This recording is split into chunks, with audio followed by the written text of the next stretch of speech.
Sa ngalan ng Ama at ng Anak at ng Espiritu Santo. Amen. Ang pagpapala ng ating Panginoong Hesukristo, ang pag-ibig ng Diyos Ama, at ang pakikipagkaisa ng Espiritu Santo naway sumainyong lahat. At sumaiyo rin. Mga minamahal kong mga kapatid, ang misa sa araw na ito ay tinatawag ding Misa Aurea o Ginintuang Misa. Ipinagdiriwang ang Misa Aurea noon ng may malaking kapistahan. Nakasulat, ito ang malaking titik ng Ebanghelyong babasahin sa aklat at maliwanag ang mga kandila sa buong misa. Ang kapistahan, mga titik ito at liwanag ng mga kandila ay mga pagpapahayag ng dakilang biyayang idinudulot ng mga salita ng Anghel Gabriel at ang tugon ni Maria. Ngayon din, ipinapahayag ang simula ng buhay ni Jesus, ang salitang nagkatawang tao, upang tayo'y maging marapat gumanap sa banal na pagdiriwang, ay aminin po natin at pagsisihan ang ating mga kasalanan. Inaamin ko sa makapangyarihang Diyos At sa inyo, mga kapatid, na lubha akong nagkasala sa isip, sa salita at sa gawa at sa aking pagkukulang. Kaya isinasamo ko sa mahal na Birheng Maria, sa lahat ng mga anghel at mga banal, at sa inyo mga kapatid, na ako'y ipanalangin sa Panginoong ating Diyos. kaawaan tayo ng makapangyarihang Diyos. Patawarin tayo sa ating mga kasalanan at patnubayan tayo sa buhay na walang hanggan. Amen. Panginoon, kaawaan mo kami. Panginoon, kaawaan mo kami. Kristo, kaawaan mo kami. Kristo, kaawaan mo kami. Panginoon, kaawaan mo kami. Panginoon, kaawaan mo kami. Gloria in excelsis Deo.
Manalangin tayo.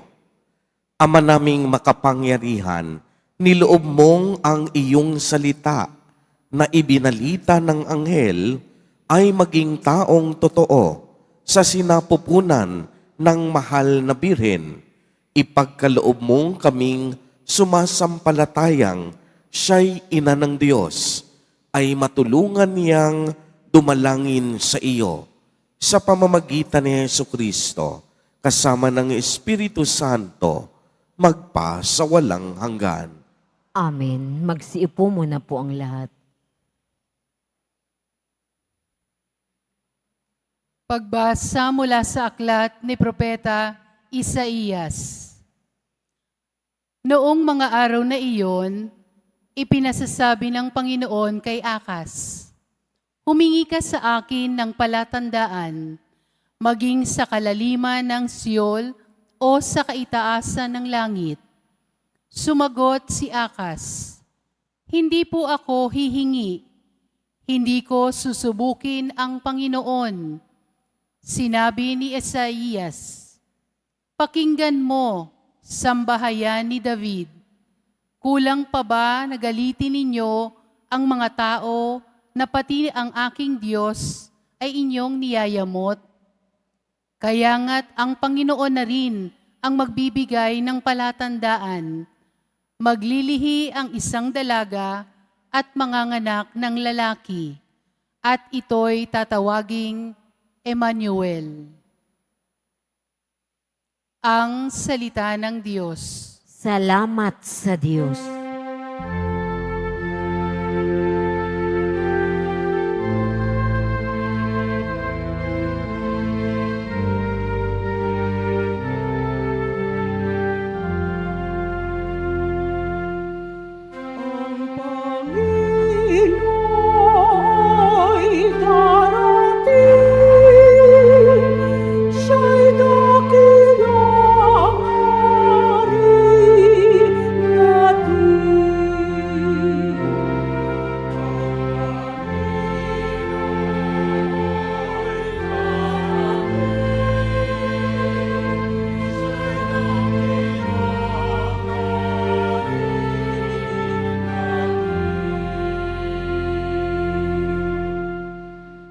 Ang buong daigdig, lahat ng naroon, may-ari ang Diyos, ating Panginoon.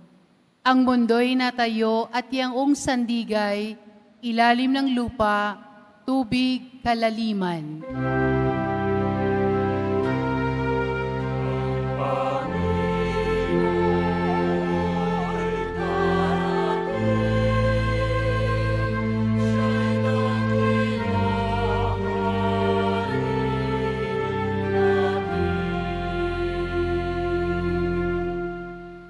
Sino ang marapat umahon sa burol? Sa burol ng puon, sino ngang aahon? Sinong papayagang pumasok sa templo? Sino nang tutulutang pumasok na tao? Siya na malinis ang isip at buhay, na hindi sumasamba sa Diyos-Diyosan, tapat sa pangako na binibitawan.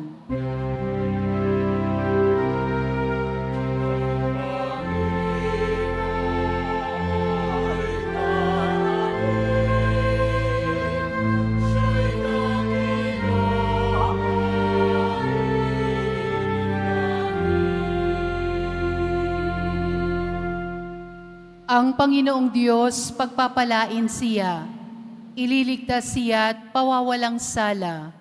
Gayon ang sinumang lumalapit sa Diyos, silang lumalapit sa Diyos ni Jacob.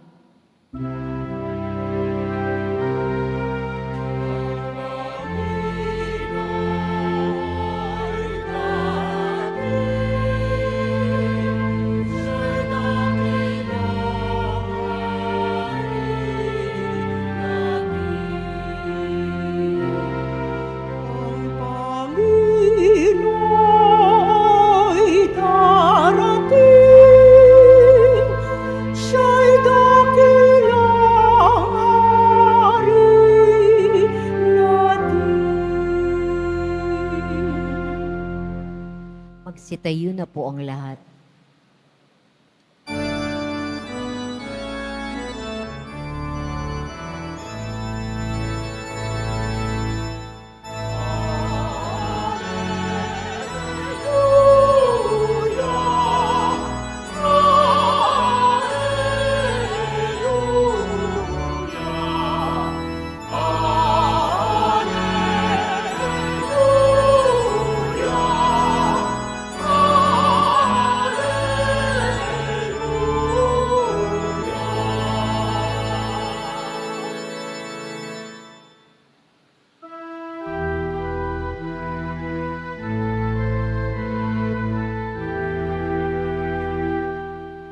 Halina susinit awit, landas ng husay ibig. Pinto ng langit ay buksan, iyon ang nais naming tahanan. Magdiwang na Emmanuel, ay darating o Israel.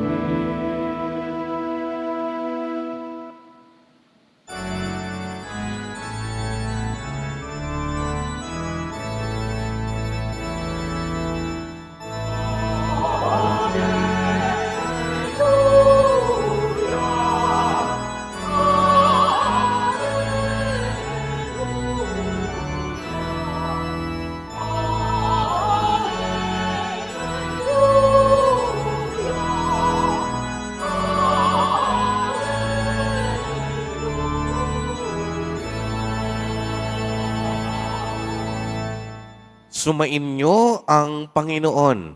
At sumairin. Ang mabuting balita ng Panginoon ayon kay San Lucas. Papuri sa iyo, Panginoon.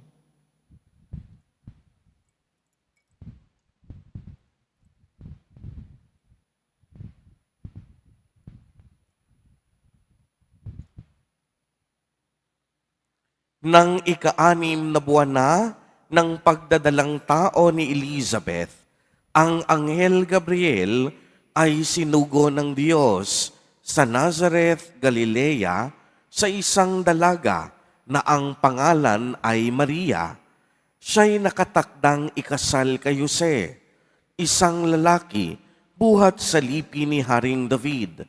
Paglapit ng anghel sa kinaroroonan ng dalaga, binati niya ito, "Matuwa ka, ikaw ay kalugod-lugod sa Diyos." Wika niya, "Sumasa iyo ang Panginoon."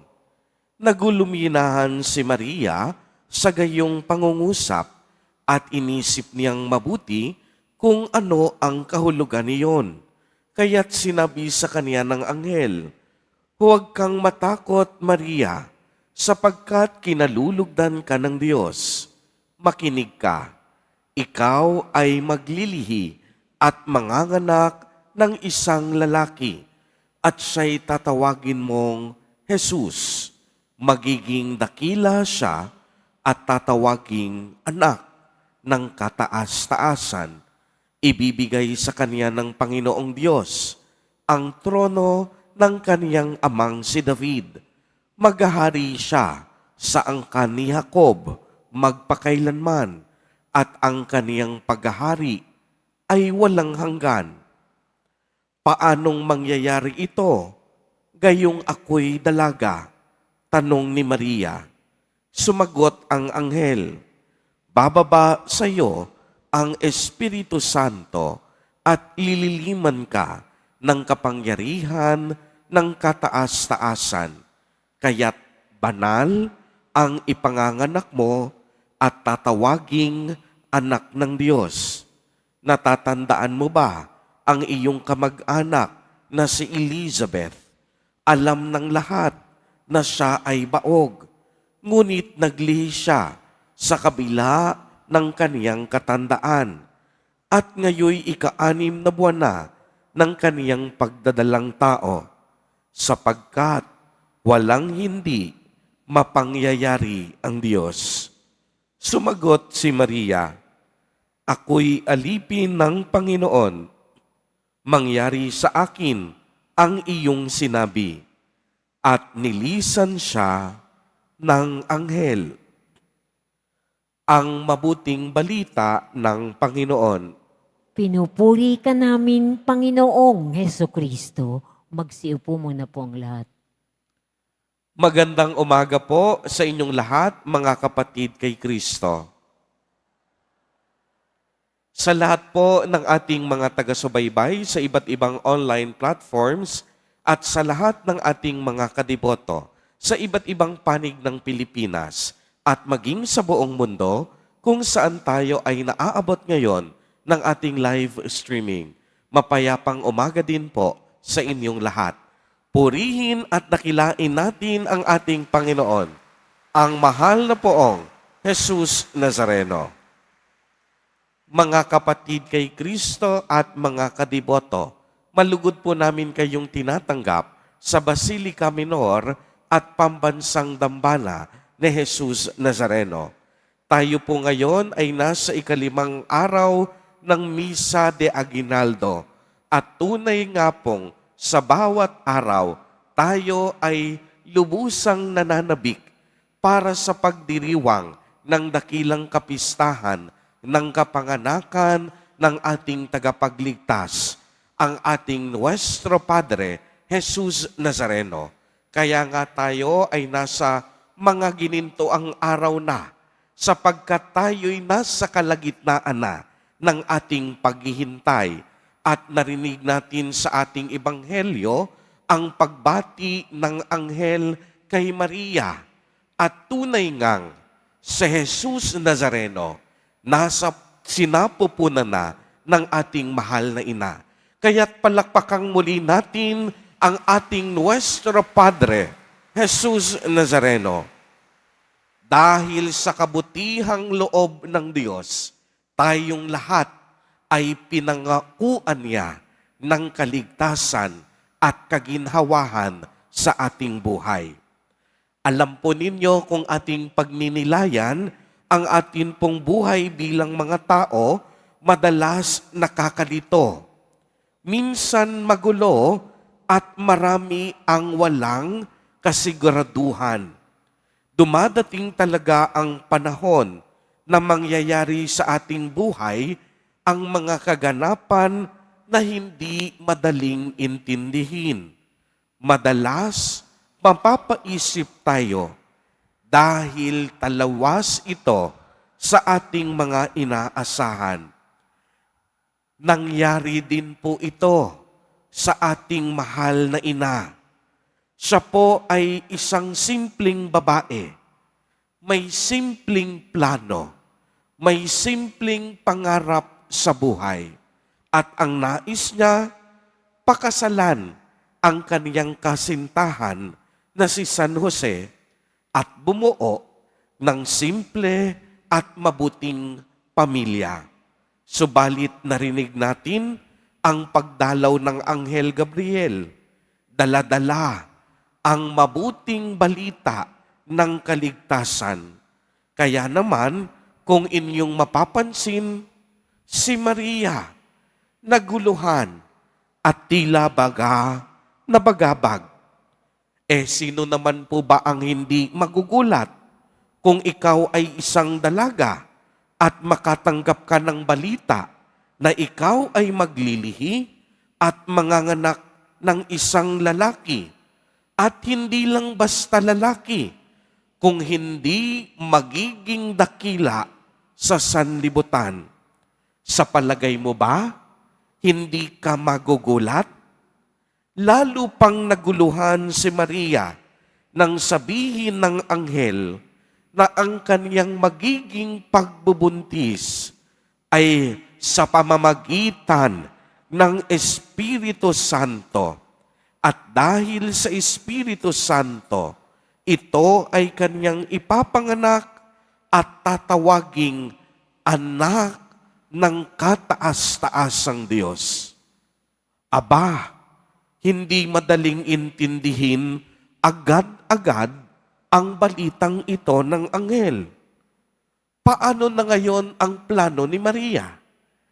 Paano na ngayon ang plano niyang pakasalan si Jose? Paano niya ito maipapaliwanag kay Jose? Maniniwala ba ang mga tao sa kanya? Marami sigurong pumapasok sa kaisipan ni Maria noong mga sandaling iyon. Maaaring magulo, nakakalito. Pero pagmasdanin niyong mabuti, may ipinakitang paraan si Maria upang maging payapa ang magulo niyang pag-iisip. Ipinasa Diyos ni Maria ang lahat. Sinabi ng anghel, ako'y alipin ng Panginoon.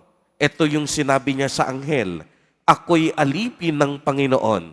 Mangyari sa akin ang iyong sinabi.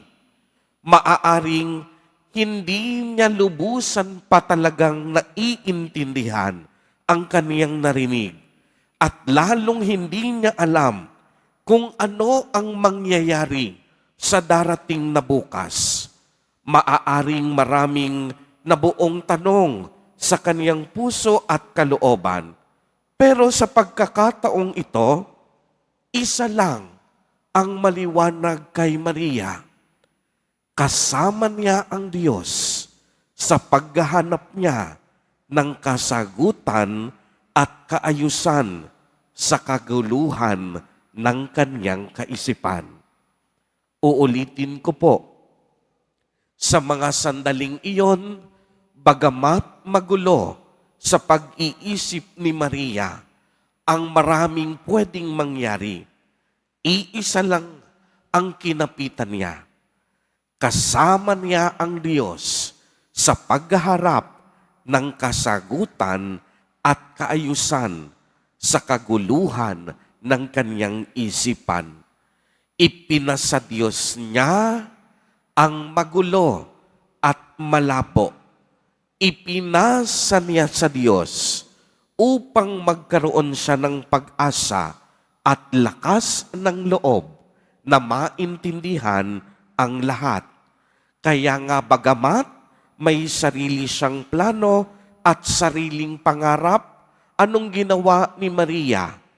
Isinantabi niya ito upang bigyang daan ang dakilang plano ng Diyos. Kaya mga kadiboto, dapat maliwanag po sa atin na ang ibig sabihin ng pagpapasa Diyos ay hindi nangangahulugan na wala na tayong gagawin at hindi na tayo gagalaw at tahimik na aasa na lang sa Diyos. Ang ibig sabihin ng pagsasa Diyos ay isang katiyakan na umaasa at kumakapit tayo sa Diyos dahil alam ng ating puso't isipan na sasamahan tayo ng ating mahal na Poong Hesus Nazareno sa pag-aayos ng ating magulong buhay at pakikipagbuno natin sa mga pagsubok ng mundong ito. Taglay ang pag-asa at pananampalataya. Kaya naman, ipinapasa Diyos natin ang magulo, ang hindi naiintindihan, ang malabo at ang hindi tiyak na bukas. Dahil buong pagpapakumbabang sinasabi nating hindi natin kayang mag-isa, makikipagtulungan tayo sa plano ng Diyos. Kailangan natin ang Diyos sa ating buhay. Kagaya rin ni Maria, sigurado akong marami din po tayong mga plano at pangarap sa ating pamilya at maging sa ating sarili.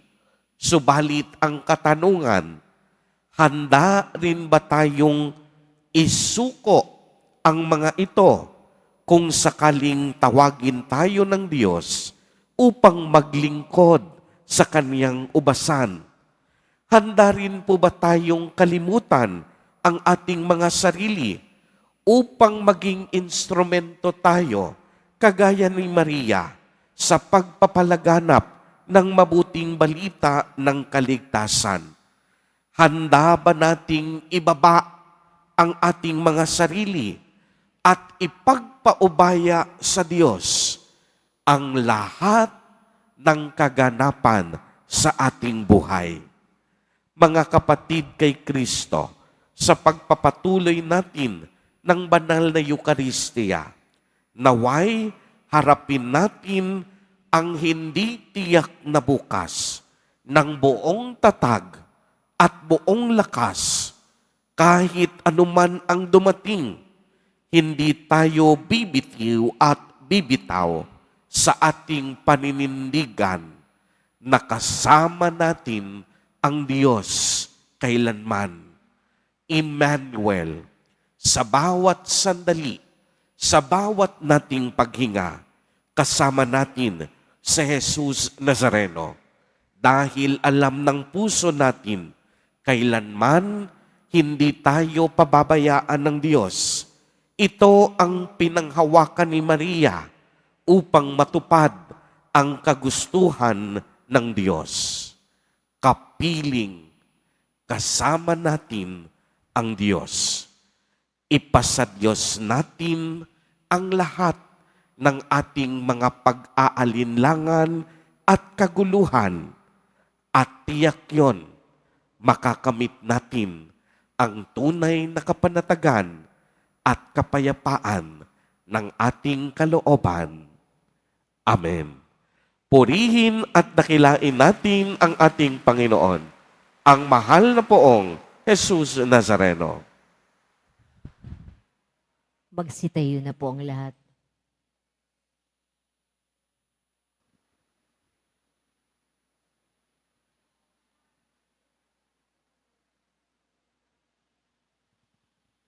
Minamahal kong mga kapatid, humiling po tayo sa Diyos Ama ng kalayaan mula sa kasalanan at kasamaan sa pamamagitan ng kaniyang anak na siyang tunay na kalayaan. Sa bawat panalangin ang ating itutugon, O Diyos, halina't kami palayain. O Diyos, halina't kami palayain. Manatili nawang tapat kaming iyong simbahan sa mismong ibinigay sa amin ng iyong anak upang ang aming pagpapatotoo ay tunay na maging mapagpalaya. Manalangin tayo. O Diyos, halina't kami palayain.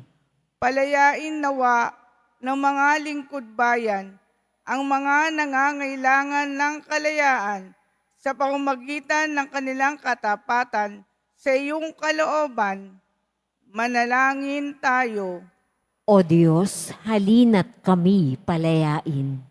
Gawin mong mga kasangkapan, kaming mga natitipon ngayon ng iyong pagpapalaya sa mundong nababalot ng kadiliman at paghihirap. Manalangin tayo. O Diyos, halina't kami palayain. Makaranas nawa ng tunay na kapanginahan ang mga kapatid naming yumao sa piling mo. Manalangin tayo. O Diyos, halina't kami palayain. Sa ilang sandali na katahimikan, ating ipanalangin ang iba pang mga pangangailangan ng ating pamayanan, pati na rin ang ating pansariling kahilingan.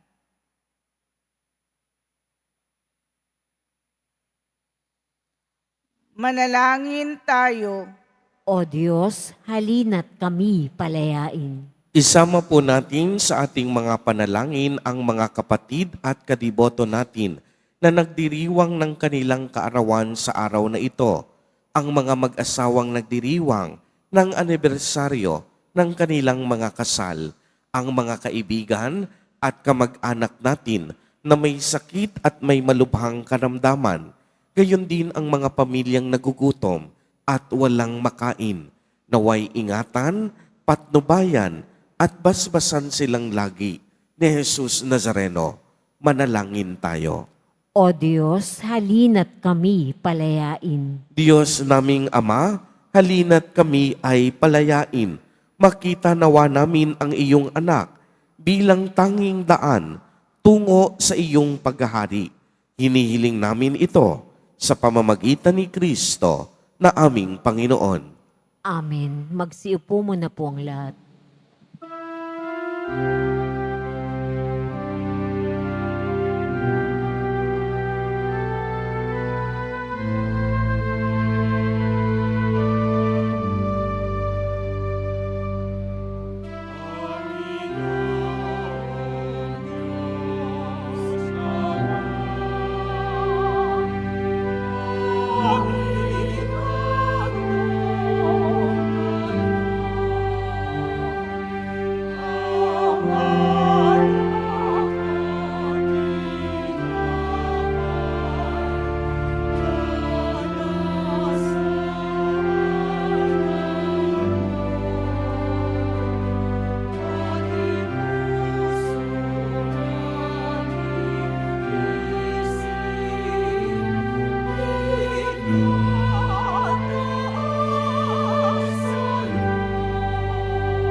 Sitayo na po ang lahat.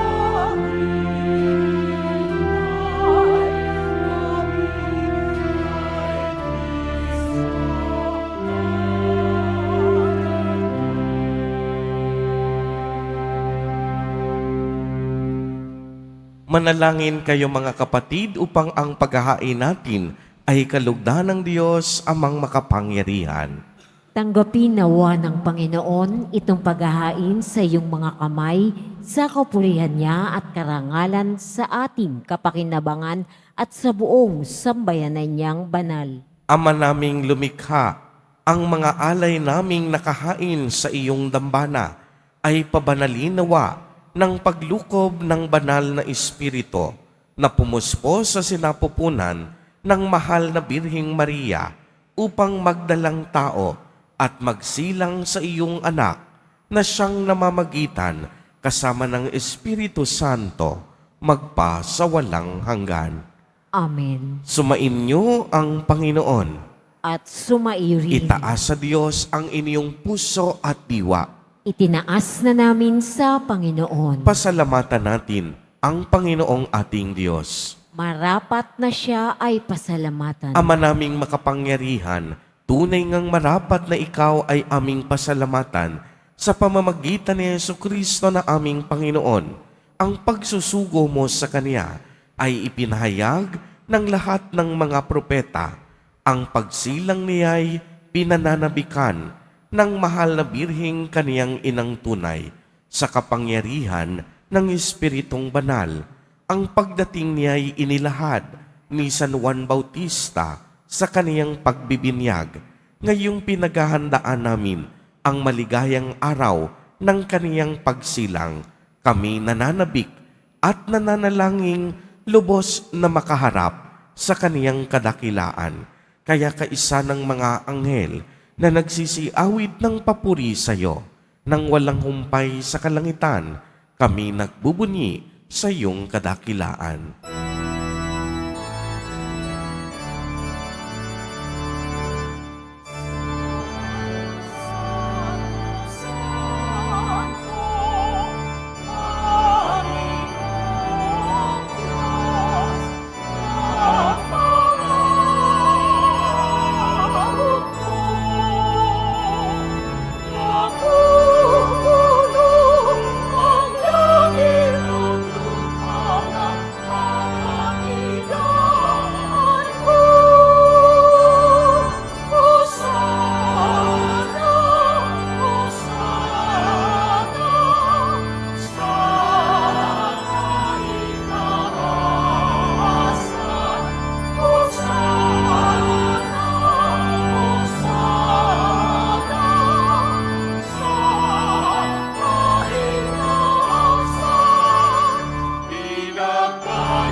Masilhod po ang lahat.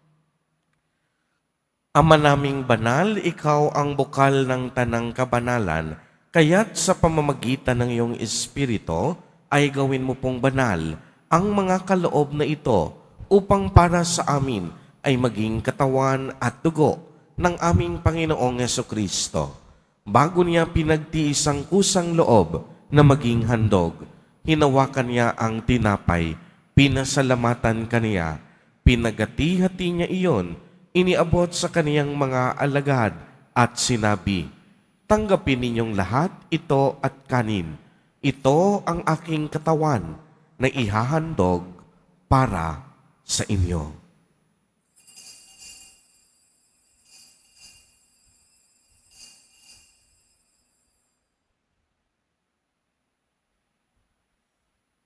Gayon din naman noong matapos ang hapunan, hinawakan niya ang kalis, muli kanyang pinasalamatan. Iniabot niya ang kalis sa kaniyang mga alagad at sinabi, "Tanggapin ninyong lahat ito at inumin. Ito ang kalis ng aking dugo, ng bago at walang hanggang tipan, ang aking dugo na ibubuhos para sa inyo at para sa lahat sa ikapagpapatawad ng mga kasalanan. Gawin ninyo ito sa pag-alaala sa akin."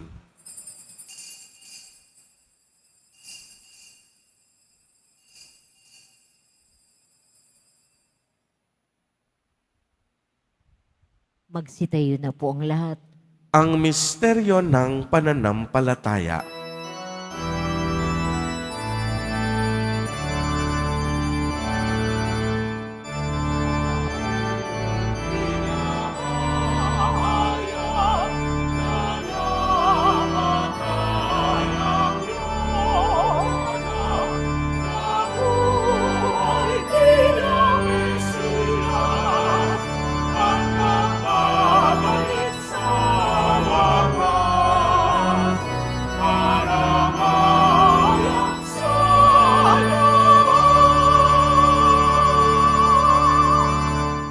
Ama, ginagawa po namin ngayon ang pag-alaala sa pagkamatay at muling pagkabuhay ng iyong anak.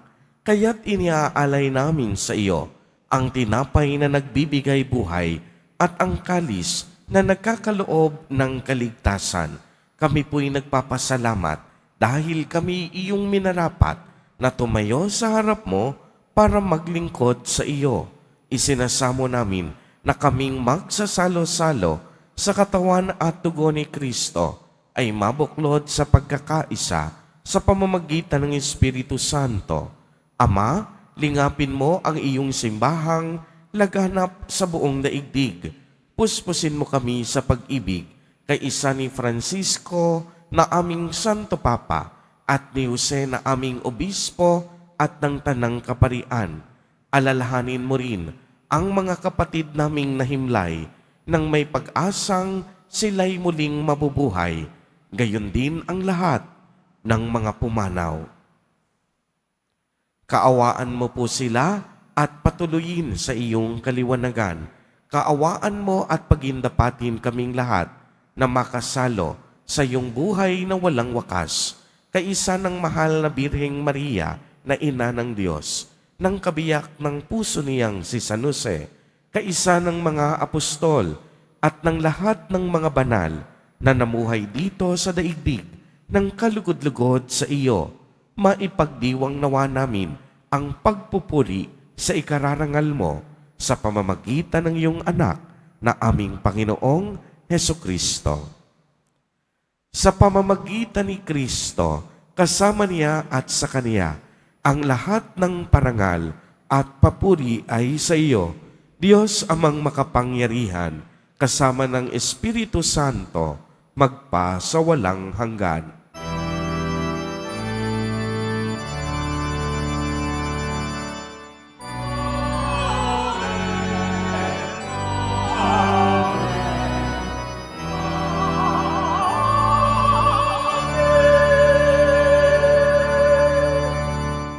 Sa tagubilin ng mga nakagagaling na utos at turo ni Jesus na Panginoon natin na Diyos, ipahayag po natin ng lakas loob.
Sana kasama sa amin at wag mo kami ipahintulot sa tukso at ihagya mo kami sa lahat.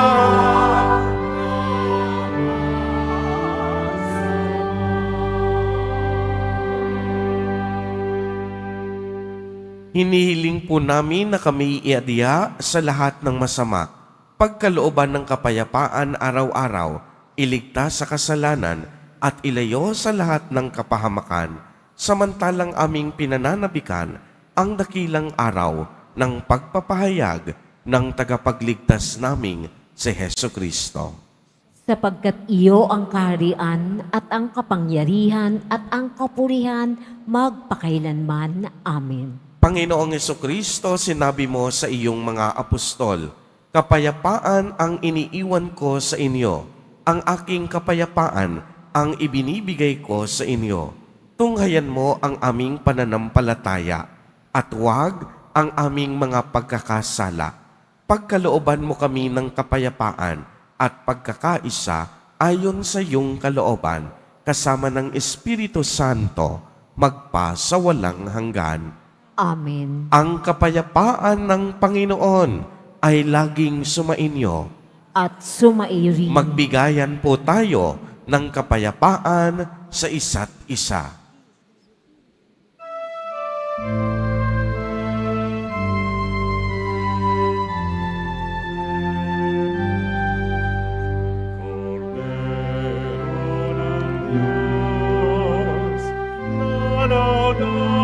Nanadalis ng mga kasalanan ng sanlibutan. Maawa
Luhod po ang lahat. Ito ang kordero ng Diyos. Ito ang nag-aalis ng mga kasalanan ng sanlibutan. Mapapalad po tayo na inaanyayahan sa kaniyang piging. Panginoon, hindi ako karapat-dapat na magpatuloy sa iyo, ngunit sa isang salita mo lamang ay gagaling na ako.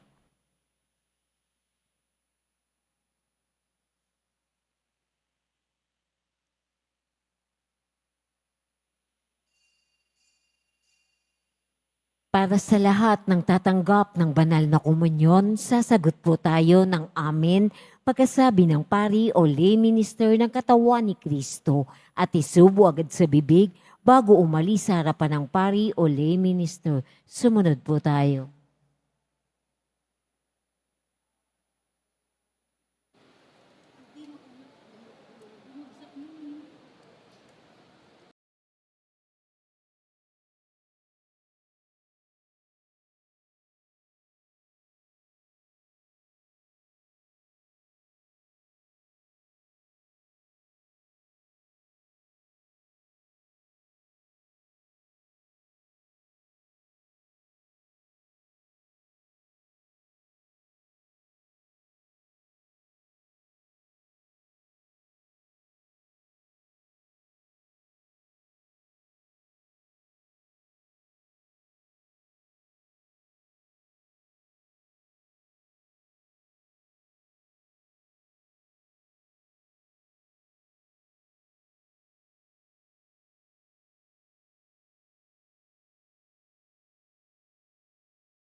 Manalangin tayo. Ama naming mapagmahal, sa aming pagsasalo sa banal na hain, lagi nawa naming madala ang iyong kagandahang loob upang kami magkamit ng kaligtasan, pakundangan sa pagkakatawang tao ng iyong anak. Ngayong aming ginugunita ang kanyang ina sa pamamagitan ni Jesucristo, kasama ng Espiritu Santo, magpa sa walang hanggan. Amen. Bago po ang huling pagbabasbas, muli po, maraming salamat po sa inyong lahat, mga kapatid kay Kristo at mga kadiboto, sa inyong walang patid na pagtulong at pagsuporta sa ating simbahan. Patuloy po ang panawagan ng Basilica Minor at Pambansang Dambana ni Jesus Nazareno para sa inyong mga tulong, suporta, online donations, love offerings at pagbibigay ng ayuda tulad ng bigas, kape, dilata at noodles.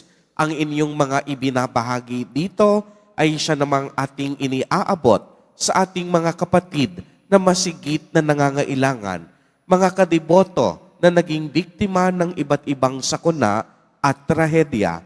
Tunay nga pong ang ating debosyon, tinuturuan tayong ipagpatuloy ang misyong sinimulan ni Jesus Nazareno. Sa pagkakataong ito ay nais nating pasalamatan ang mga mass offerers para sa misang ito. Unang-una ang Ministry of Greeters and Collectors, HDN Kabataan, Bukluran, at gayon din po ang ating mga parishioners. Palakpakon po natin ang ating mga mass sponsors. Gayon din po, narinig po ninyo na available pa rin po ang mga medalyon, mga novena booklets at ang kalendaryo, opisyal na kalendaryo ng ating simbahan. At ito po ay maaari ninyong mabili ngayon sa mga sandaling ito sa ating Parish Finance Office. Ang atin pong kalendaryo ay limited stocks only. Kapag ka ito po ay maubos, hindi na po kami magpapa-imprenta. Maraming salamat po at tayo po ay mananalangin. Sumainyo ang Panginoon. At sumairin. Mahal na poong Jesus Nazareno, inihayag mo sa pamamagitan ng krus ang walang maliw na pag-ibig ng Diyos sa sangkatauhan. Pakinggan mo ang kahilingan lalo na para sa mga nangangailangan ng iyong tulong at awa. Makamtanawa namin ang iyong kasagutan na may utang na loob na tinatanaw. Basbasan din po ninyo itong mga imahen at dasalan upang lalo kaming manalangin at magtiwala. Sa pamamagitan ng bendisyon na ito, naway lalo kaming maging mapaglingkod, masunurin at tapat sa iyo na aming maluwalhating Panginoon, magpa sa walang hanggan. Amen. At pagpalain po kayong lahat at ng inyong buong pamilya ng makapangyarihang Diyos, Ama, Anak, at Espiritu Santo. Amen. Humayo kayong taglay ang pag-ibig at kapayapaan ng poong Jesus Nazareno. Salamat sa Diyos.